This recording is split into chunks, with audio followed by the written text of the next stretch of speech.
Namaste and thank you for joining me today. Today I'm going to be explaining the first of the Yoga Sutras written by Patanjali. This sutra, Atha Yoganushasanam. Very commonly this sutra is interpreted to mean here are the instructions of yoga, or therefore here are the instructions of yoga. So sort of many people interpret it to be that this is the first sutra of a long string of sutras, a first paragraph or first line in a text. And so Patanjali is sort of saying, okay, here are the Yoga Sutras. These are the instructions on yoga. However, if you sort of contemplate this sutra a little bit deeper, the word atha means here or now, and the way I interpret it is that the transmission of yoga can only happen in the now.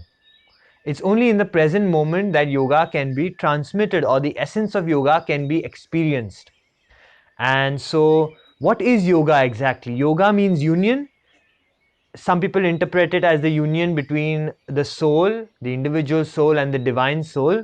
But you could also see it as the union between the ego, our ego identity consciousness, and our soul, or that aspect of us which is beyond thoughts, emotions, beliefs, ideas of nationality, existing groups, shared beliefs, things like that. So this is that part of us that is sort of you can think of it as awareness itself. So that awareness that lies one step behind the thoughts, that can be observing our thoughts, the awareness that can be observing our emotions, the awareness that can be observing our belief systems. So it's not the stories we've been told or we are living in our life, not the experiences that have happened to us, the memory, the things like this. So it's that awareness of the soul is that aspect which is untouched, or somehow observing our entire story, our entire life. And that awareness now is when it unites with the ego, with the part of us that is required to survive in this world, to think on our feet, to plan, to manifest, to do. Now when we can align that with this awareness, so that we do from a space of consciousness, from a space of being conscious and not unconscious. That is what yoga is this union between the ego and the soul, that aspect of us that is timeless and that aspect of us that is required for survival within this world.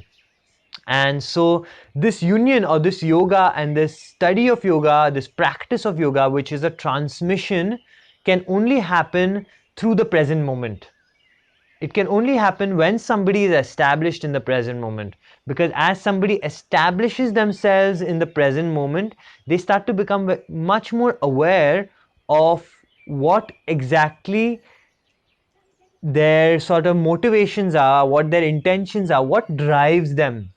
And this is because generally when we are caught up in thought all the time, we are caught up constantly in thinking, and in reactive thinking more so, where we are constantly thinking based on our external circumstances, what's happening to us at the moment, and also past memories.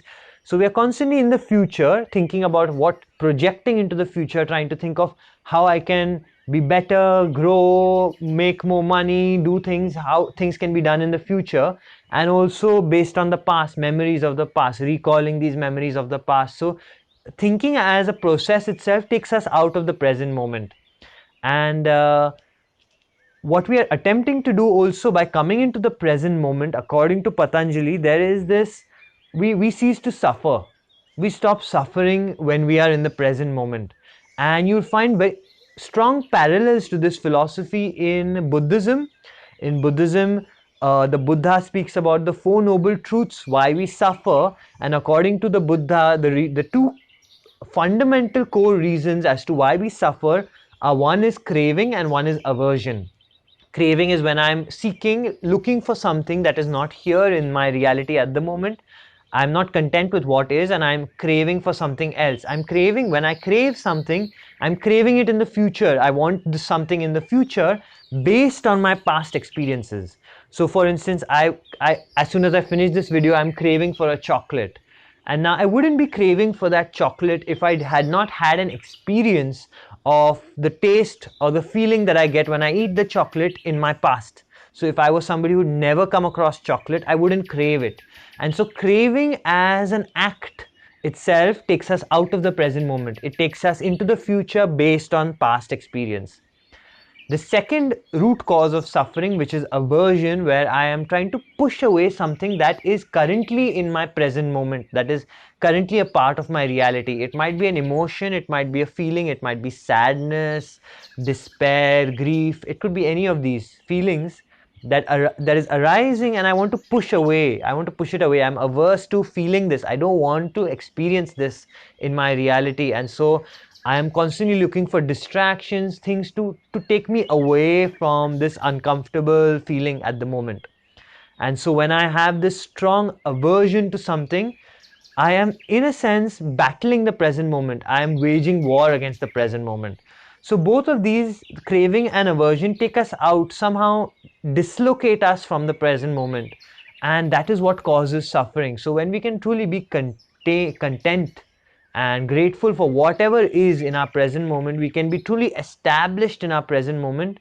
That is when the practice of yoga can truly begin.